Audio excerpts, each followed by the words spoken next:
Hey, hi everybody. A very good morning to everyone. I'm Dr. Pathak from Pathak Dental Clinic. We are back with another dental topic as promised. So we'll be talking about gum infection today, one of the most common dental issues, but again, one of the most commonly ignored dental problems in our country by most of our patients. So when I say people that you go out there, visit your dentist every 6 months, so that's very important actually to know. We'll be talking about it. Why is it important today? But let's talk about gum infection today, also known as pyrrhia in a layman language or layman term. So we'll be talking in very simple words. We'll not keep it very technical and we'll not keep it very complicated. So what is this gum infection? How does it have an impact on our teeth? And why is it important to get treated for your gum infection? And who's the proper person who can guide you about it?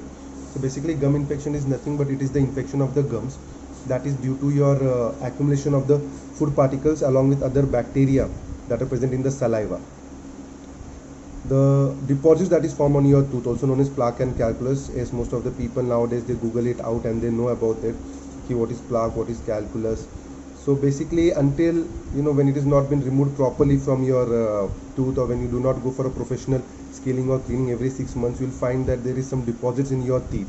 These deposits are nothing but these are plaque and the calculus that has been formed on your tooth. So until and unless they're on your tooth structure, it does not have that much of impact. But once it reaches inside your gums, the actual problem starts. You start experiencing like bleeding gums, uh, metallic taste in your mouth, redness of your gums, slight dull radiating pain, and metallic taste. But most of the time, as the symptoms are not that prominent, people keep ignoring it. People keep they are not fond of dentist, and I guess they are not fond of dentist. But then I also feel that sometimes when I see some few patient of mine, I feel that we are extremely proud that there are few patients who make sure that they visit us every 6 months for the proper dental checkup. So that is the importance. Like if you go to your dentist, he will always advise you now you need to go through scaling, cleaning of your tooth, so that the deposits are being removed, because these deposits are really very harmful once it reaches your gums. So what happens when it reaches the gums? Now once it reaches the gums, you will see that there is a formation of your pus. Now the pus is formed by another harmful bacteria, and once it has been formed inside your gums, you will see that the bone structure that is actually supporting your tooth, it starts losing out. Like the bone loss starts or initiate at very earlier level. So most of the time the people have this complaint of like there is food lodgement, there is like bleeding problems, dull radiating pain, and a slight tooth mobility. That is because of this pus that is actually inside your gums. So if it is not been removed, or if it is not been professionally cleaned, it may again aggravate, and it may again initiate, or it may again aggravate your bone loss. And once the bone structure is been lost, you will find that your tooth starts loosening, or it starts there is increase in the mobility of your teeth, and ultimately if you do not show it to a dentist, you lose your teeth. So it becomes very important to make sure that if you have any of these symptoms like bleeding gums, metallic taste, loosening of your teeth, or any other like condition that is like you feel that you have in your gums, make sure you visit your dentist on a regular interval for that. So what happens basically? So most of the people they assume that it is the age that matters, because with growing age or with advancing age, the tooth will also react, and the tooth becomes loose. There is nothing that is age is actually not related to your tooth loosening or tooth mobility, believe me. So there is nothing like that if there is like you are getting old, the tooth is like supposed to fall down, or tooth is supposed to loosen out. It is always there to stay for all your life.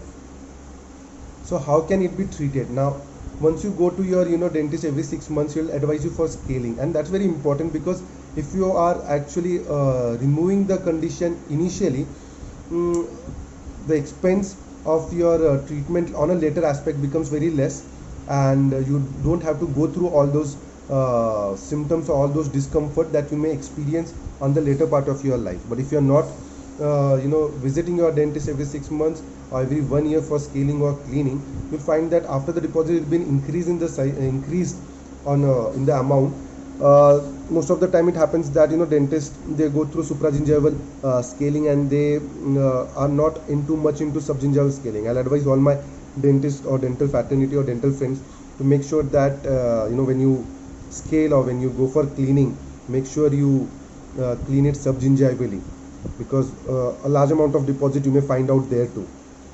So if it is not been cleaned properly and you start experiencing all those symptoms, the best person or the best specialist to visit is periodontist. He'll tell you about the gum infection in details. He'll explain you the treatment protocol, what all the treatments are being advised. Most of the dentists nowadays, they make sure that you do not have to go through the surgical aspect.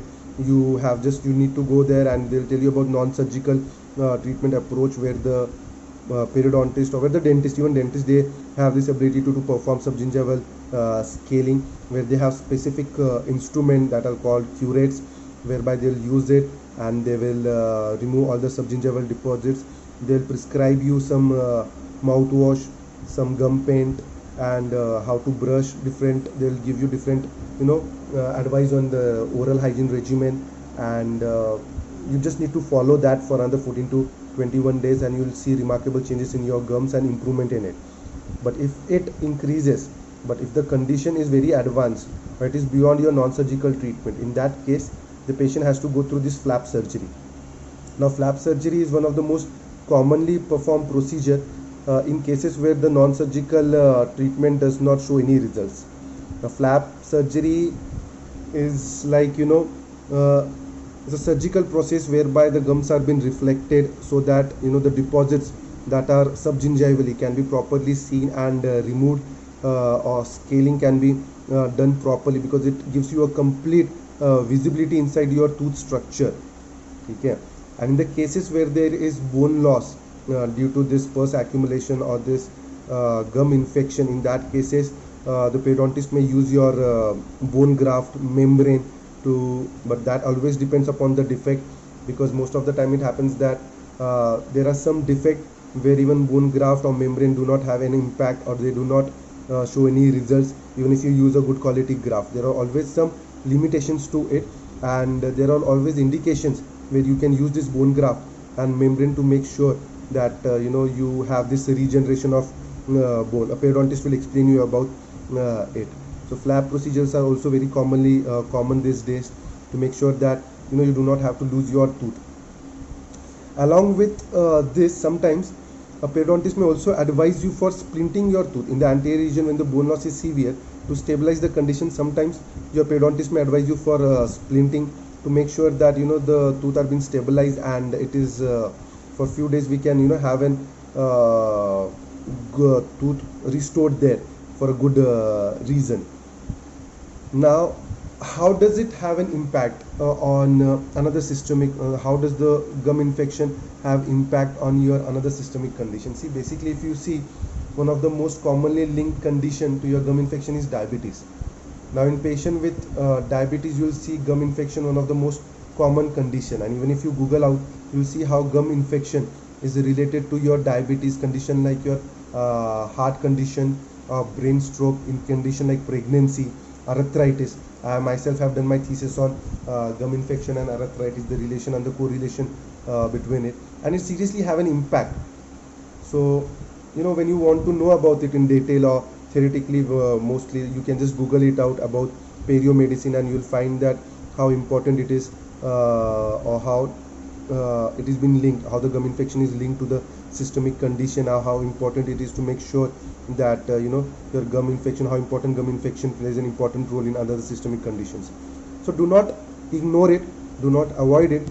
Gum infection, you're always there. Being a periodontist, I myself am a periodontist, and I've been practicing it since long time. So I'll always advise all my people out there, all those people who are watching, do not avoid gum infection, do not avoid it, do not ignore it.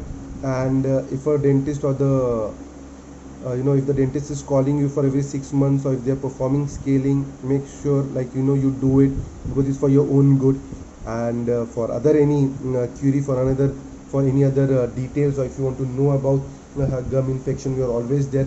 Pathak Dental Clinic is always there to help you out, people there. And you have my number, you have our website, you can call us, you can visit us, you can whatever you want, you can just ask us, you're free to do that. And thank you so much. So we'll see you, I'll see you next Sunday talking about some other dental topic. We'll talk about dental charges, and I hope uh, I cannot tell you everything in detail about all dental issues, but I can definitely give you a little bit of hint or the idea about it. So I hope that this video is very helpful for your people. So happy Sunday again, keep smiling, and for any dental issue visit us at Patek Dental Clinic. Thank you so much.